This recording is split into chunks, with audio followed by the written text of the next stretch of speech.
Have you ever met him? The man who is always agreeable, always smiling, who would never raise his voice. He is the one everyone calls a nice guy. He brings you coffee, listens to your problems, and insists he wants nothing in return. But his compliance is not a virtue. It is a profound weakness. He'd rather agree to everything because it takes more energy to disagree, to stand up for something. He has learned that it is easier to float than to swim. Do not mistake this for loyalty. He is the one that will turn against you in an instant if it would mean saving himself. You mistake his calm for peace, his smile for happiness. But that is not happiness, it is satiation. He seems so serene because he just spent all night masturbating. You believed his gentleness was a virtue. You thought his reluctance for conflict was a sign of maturity. But what if I told you all of this was a mask? What if the most accommodating man you know is, in fact, the most dangerous? There are those who have looked into the abyss of the human psyche and knew this truth. They understood that what we refuse to see in ourselves does not simply vanish. It gathers in the dark, it waits, and it seeks expression in the most twisted ways. The danger is not in the man who is openly aggressive. You can see him coming. The real danger is in the man who has repressed his own aggression so completely that he is no longer aware of it. He is a man at war with himself, and he will make you the battlefield. This is not a discussion about good versus evil. It is about consciousness versus the terrifying power of the unconscious. The nice guy is not deliberately malicious. He is something far more perilous. He is blind, and his blindness makes him cruel. We will use these concepts to tear down this facade. We will look at the persona he wears, the shadow he denies, and the psychological poison that seeps through the cracks. Prepare yourself, because after this, you will never see the nice guy the same way again. To understand the nice guy, you must first understand the persona. Think of it as a social mask. It is the version of you that you present to the world, the good employee, the loving son, the loyal friend. It is necessary for society to function. The problem does not lie in having a persona. The problem arises when a man mistakes the mask for his actual face, when he believes he is the compliant, selfless, endlessly agreeable character he performs for others. This is the core of the nice guy pathology. His persona is constructed from one primary fear, the fear of rejection. He has learned from a young age that his authentic self, with its anger, its desires, its selfishness, is unacceptable. To be loved, he must be nice. So he buries everything that might cause conflict. He smothers his own needs to accommodate the needs of others. He says yes when his entire being screams no. He offers help not from a place of genuine generosity, but as a transaction for approval. The persona is what someone is not, but what he and others think he is. The nice guy is a living embodiment of this. He is not kind. He is terrified of the consequences of not being perceived as kind. He is not selfless. He is afraid of being seen as selfish. This constant performance is exhausting. It requires an immense amount of psychic energy to maintain this flawless image of agreeableness. But where does all the repressed energy go?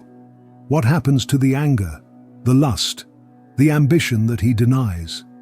It doesn't disappear. It is pushed down into the basement of his soul. It is banished to the darkest corners of his psyche. There it waits. There it festers. And there it becomes the most volatile part of a person, the shadow. The shadow is the name for everything we deny about ourselves. It is the container for all the impulses, desires, and traits that our conscious mind finds unacceptable. It is your inner monster, your hidden devil. Everyone has a shadow. A healthy person is aware of their shadow. They may not act on its darkest impulses, but they acknowledge its existence. They know they are capable of anger, of selfishness, of cruelty. This awareness gives them control. The nice guy has no such awareness. He has spent his entire life pretending he has no shadow. He has convinced himself that he is pure light, pure goodness. He believes he is incapable of the very thoughts and feelings that make us human. This is a catastrophic mistake. As the old wisdom states, what you do not make conscious directs your life, and you will call it fate. The repressed shadow does not lie dormant. It becomes an autonomous force within the psyche, growing stronger and more monstrous in the dark. Think of it like a starved animal locked in a cage. The longer it is denied, the more feral it becomes. The nice guy's shadow is filled with all the rage he has swallowed, all the desires he has shamed, and all the power he was too afraid to claim. This repressed darkness is the source of his cruelty. Because it is unconscious, he cannot control it. It seeps out. It contaminates his every interaction, poisoning the very niceness he uses to hide it.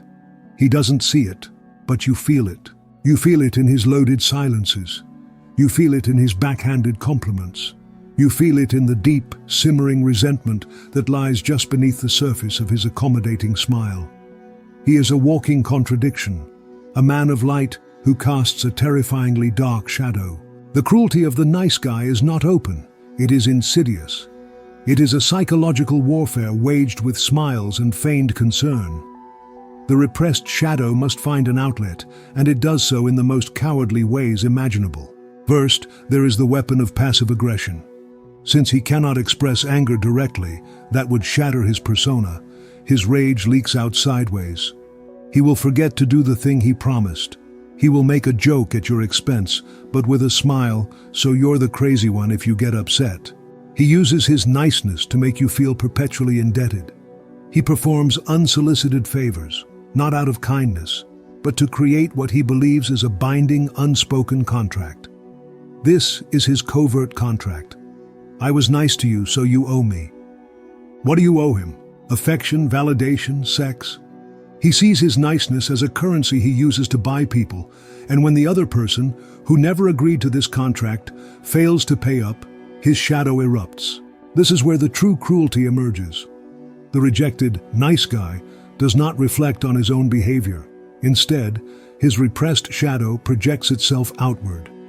Projection is a defense mechanism where he accuses others of the very things he denies in himself. He will call the woman who rejected him selfish, manipulative, or cruel. He sees his own denied darkness in her.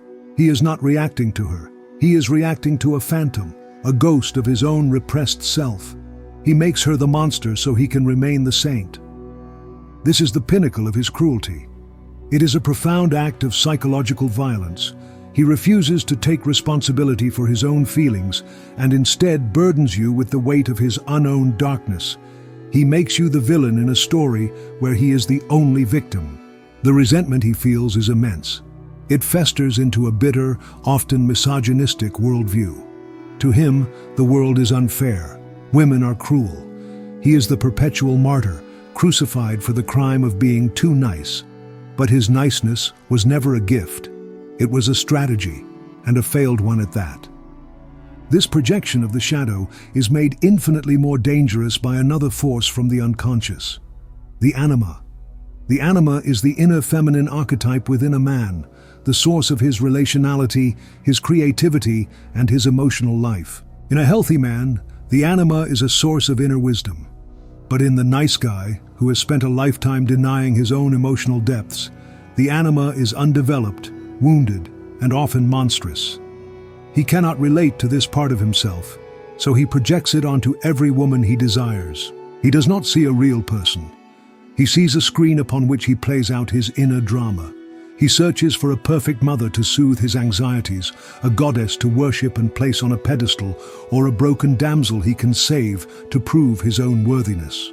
This is not love. It is a desperate attempt to find externally what he lacks internally. And when the real woman inevitably fails to be the perfect one-dimensional archetype he has projected onto her, when she has her own needs, her own anger, her own completeness, his shadow erupts in rage. The cruelty he displays is not just that of a rejected suitor. It is the primal fury of an infant whose mother has denied him the breast.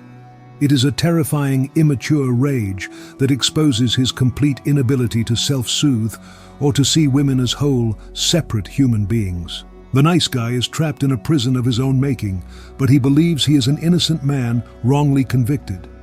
He is the perpetual victim. His entire identity is built upon a narrative of martyrdom.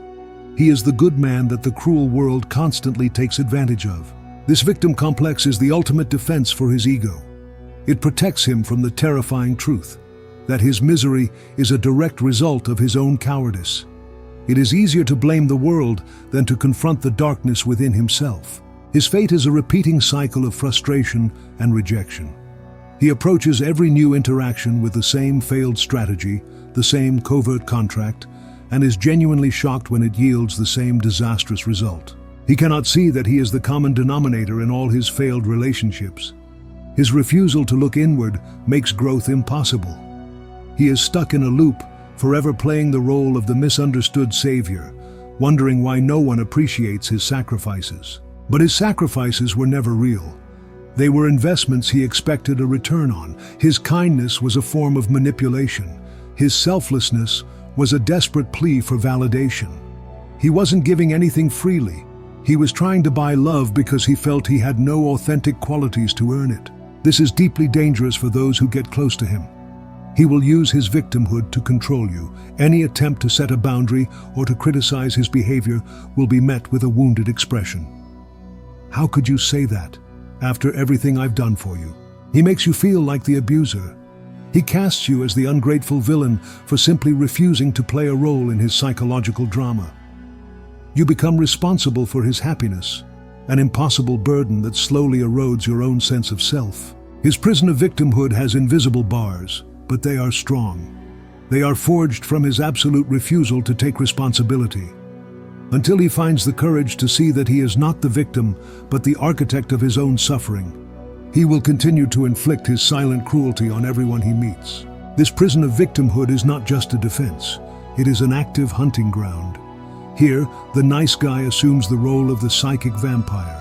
His neediness is a form of consumption, a constant and silent draining of your life force. He does not want your presence. He wants your energy. He feeds on your empathy, your emotional labor, your attention, and leaves you feeling hollowed out, exhausted, and confused. This exhaustion is not merely physical, it is existential. Interactions with him are a constant exercise in managing his fragile ego. You find yourself choosing your words carefully, hiding your successes so as not to make him feel insecure, and pouring your own energy into his emotional void, a void that you can never fill. This is the most insidious form of control. By positioning himself as the one who is always wounded, he makes you the eternal caretaker. Your life begins to revolve around preventing his next emotional crisis, sustaining a bond that is slowly killing you from the inside. You feel guilty for wanting space, selfish for having boundaries, and cruel for wanting to protect your own peace. He has successfully reversed the roles. He is not just a victim, he is a manipulator who uses his perceived weakness as his greatest weapon, draining you until you forget where he ends and you begin. But another brutal question must be asked. Why do you accept this? The dynamic of the nice guy does not exist in a vacuum. It requires a co-conspirator, an unwitting partner who, on some unconscious level, agrees to the terms of this toxic contract. What is it within you that is drawn to this man? Do you carry a savior complex, believing you can be the one to finally fix him? Does his perceived weakness make you feel strong? Does his compliance make you feel safe, protecting you from a more challenging, whole man who would demand your own wholeness in return? Perhaps you too are afraid of conflict. Perhaps you too are hiding from your own shadow. By choosing the nice guy, you choose a project instead of a partner. You choose the illusion of control over the messy reality of authentic connection. It is a shared theater of denial. He denies his own rage, and you deny your need for a relationship with substance. You are both using the other as a shield against the difficult work of looking within. To break free from his cruelty, you must first break free from the part of you that craves it. You must confront your own reasons for enabling the lie. What is the solution for this man and for those caught in his web? The answer is not for him to become a jerk. It is not to swing from one extreme of the pendulum to the other. The answer is the difficult process of becoming a whole person. This path requires that he must metaphorically kill the persona he has been hiding behind. He must be willing to let the nice guy die. This requires immense courage. It means he must voluntarily descend into the basement of his own psyche and face the shadow he has denied for so long. This path is brutal precisely because it demands you stand alone. When you begin to integrate your shadow, when the nice guy starts saying no and setting boundaries, the world that feasted on his compliance will turn on him. Those who benefited from his mask will not celebrate his newfound strength. They will attack it. They will call him selfish, strange, or cold. They will accuse him of having changed for the worse, not realizing they only valued the role he played, not the man himself. This is the most difficult test. The guilt will be immense. The temptation to retreat back into the familiar comfort of the persona will be powerful. But this external resistance is proof that the process is working. It is the sign that he is finally freeing himself from their control. Here he will encounter the solitude of the strong. This is not the loneliness of absence, but the solitude of total presence, his own.